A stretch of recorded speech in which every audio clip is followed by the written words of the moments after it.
It's a pleasure to welcome from that race, Mr. Brian Harrison. Brian, welcome back. How you doing, sir? Mark, good morning, buddy. So good to be with you again. Nice to have you. Let's tell everybody about you, your service, your life story, what you've done for a living, and your interface with actual service in the Trump administration. You got it. Yes. So I am from this district. I'm actually the only candidate that has got very, very deep roots in this district. I went to junior high here, high school here. Graduate of Texas A&M with a degree in economics. Worked in small family businesses here in the district, and have proven the ability to go to Washington, work with President Trump in the trenches, deliver the America First agenda, countless priorities that conservative Republicans in Texas have talked about for a long time.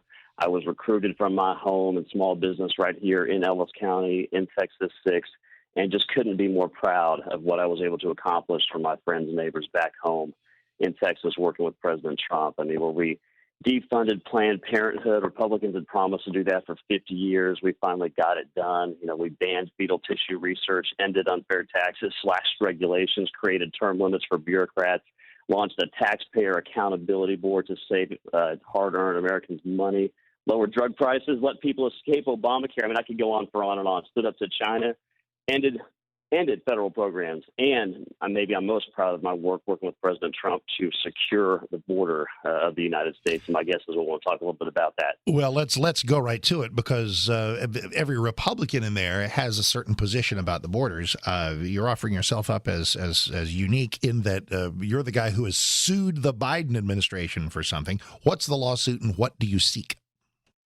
Yeah, so two things on that. Yeah, I mean, almost every Republican, probably every Republican running, would claim they want to secure the border. It is absolutely unique to me that I actually worked with President Trump, and I'm proud to say secured the border. We created the most secure border in the history of the United States. Joe Biden inherited that. All Joe Biden had to do was absolutely nothing. He trashed it. Every success we had, we were building the wall. We had ended catch and release. We had negotiated these Remain in Mexico policies, the Trusted Third Nation agreements, and what my agency, as President Trump's chief of staff at HHS, we were the ones that put up this Title 42 order when COVID hit. It says, you know, we're in a pandemic, worst time imaginable to have American borders wide open to thousands and thousands of illegal immigrants carrying COVID-19. So it was our public health authority that really shut the border down coast to coast. Joe Biden left that order in place, but the way he's completely disregarded it, he's just ignoring it with respect to every illegal immigrant under 18 years of age. And since I was the senior Trump official responsible for the implementation of that order, I know it so well that I'm able to see, hey, the way you're just ignoring that, you're behaving like a dictator, you're breaking federal law because the order still stands. I'm going to stand up. I'm going to fight back. I'm going to take action right now, irrespective of any race for Congress, just because he's going to ruin Texas. He's going to ruin this country. And Republicans for too long played defense. I said, no, now's not the time to play defense. Now's the time to go on offense. So I drafted a lawsuit. I filed it in federal court. I'm suing my own old agency. I was the chief of staff at HHS under Trump. I'm suing the secretary of HHS, suing the secretary of Homeland Security, suing the Centers for Disease Control, CDC director, because we're a nation of laws. They don't want to behave like it, but we are, and we're going to force them to adhere to that, just like we're supposed to be a nation of borders, and they clearly don't care to adhere to that either. Brian Harrison is here in the Texas 06 race, and I always like to spend some time playing a little game called What If You Won, or What If You Were Serving Right Now? What kinds of things would you be saying? What kinds of things would you be standing for? Might as well stay with immigration for a second. What is the solution? Waves of migrants. It's a complete disaster. We've lost control of the border, and obviously you're coming. If you win, you will. The good news is you won. The bad news is we don't have the majority. So how do you navigate that, and what's the ultimate long-term goal for some kind of border sanity? Well, the most important thing for Texas 6 voters to contemplate when they're thinking about selecting a new congressman is, who do they trust to do the single most important thing Republicans have to do right now? And that is stop Joe Biden, stop Kamala Harris, stop Nancy Pelosi dead in their tracks. I've proven the ability to go to Washington, fight the Democrats, fight the establishment. I have to say this, Mark, the establishment in both parties, fight the media, fight the bureaucracy, and beat them all. And you're right, we would be in the minority. But I'm uniquely situated, having run the biggest executive branch agency in the world, to know how to conduct effective oversight on day one. I know how not just to legislate, secure borders. And there's 700 pages of law right now saying it's illegal to cross the country. We don't need Congress passing another law saying it's illegal. We need somebody who knows how to go in there and use appropriations riders to prevent DHS from actually implementing these policies that are creating open borders. We should force them through the power of the purse, which the House does have. And I absolutely believe I could create a coalition, probably a bipartisan coalition, to keep DHS from spending extra money until they ended these disastrous programs such as catch and release like we had ended in the Trump administration. The other big thing this week seems to be profligate spending $2+ trillion on quote unquote infrastructure. The buzz is, and this is an interesting one, as a conservative, as a Republican, we talk a lot about fiscal sanity. For 40 years, we've watched deficits and debt explode, and we haven't had the return of horrible inflation. There's an unfortunate kind of feeling that voters don't care about that as much as maybe we wish they did. What do you think, and what are your thoughts about returning some semblance of fiscal order? We absolutely have to reprioritize restraints on spending in this country.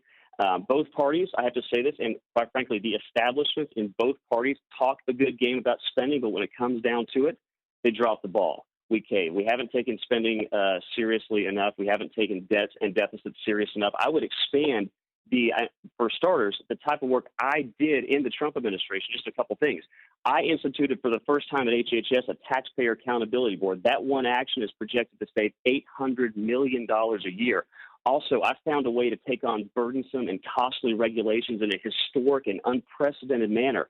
I found a way to sunset, Mark, more regulations, almost 20,000, than Congress has passed laws in the past 40 years. And the projected savings out of Mercatus Institute, out of George Mason University, their economists said that my sunset actions, my deregulatory actions, are likely to save into the hundreds of billions of dollars. And that type of action, I would introduce legislation. You asked what I would do first. We've got to take on the spending. We've got to take on the regulatory state. They're absolutely intertwined. And if we did what I did at HHS across every executive branch agency, we could be talking about savings in the trillions of dollars. I know how to do it, and I would introduce legislation to do that in my first week in office. Last thing let's talk about with Brian Harrison. We'll give everybody website, Twitter accounts, et cetera, et cetera. Let's talk a little bit about what we hope is the post-COVID environment, working our way out of this. Talk of vaccine passports, talk of the woke politics of yanking baseball's all-star game out of Atlanta. Everything's politicized. Where you've watched this and just in the news in recent days. What's your thought about it all?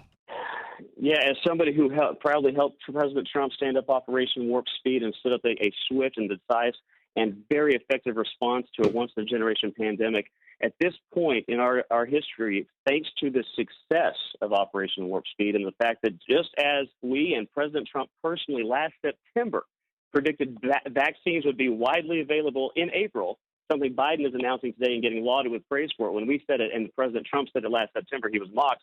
Because of the fact that we've had such success with treatments, with vaccines, we need to now throw all of our effort at getting America back to normal again. We can't have this ridiculous guidance that is not science-based coming out of the Biden CDC that says even once you're fully vaccinated, you still can't do dining, you still can't hang out with your family, you can't barbecue with grandma outdoors unless you're wearing 3 masks. I mean, we have got to stop the insanity.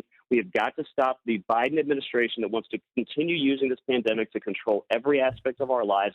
We should celebrate the success of the vaccine, celebrate the success of Warp Speed, and throw everything we have at getting this country back to normal again. I was excited to see ball games and the Texas Rangers at capacity last night. It made my heart very happy. I've known, as the chief of staff at CDC, there's never been compelling data showing extensive transmission outdoors, and I was very happy to see my state of Texas leading the way in getting our country back to normal again. The Twitter account is at Brian E. Harrison, at Brian E. Harrison. Campaign website, if I have this right, is votebrianharrison.com. All correct? That is right. VoteBrianHarrison.com. VoteBrianHarrison.com. I would be honored to represent Texas 6 in Washington as a proven fighter to make Washington as irrelevant in the lives of Texans as absolutely possible. Brian, thank you. Safe campaigning. I appreciate you being on the program. Thanks, Mark. Good to talk to you, buddy. God bless. Thank you.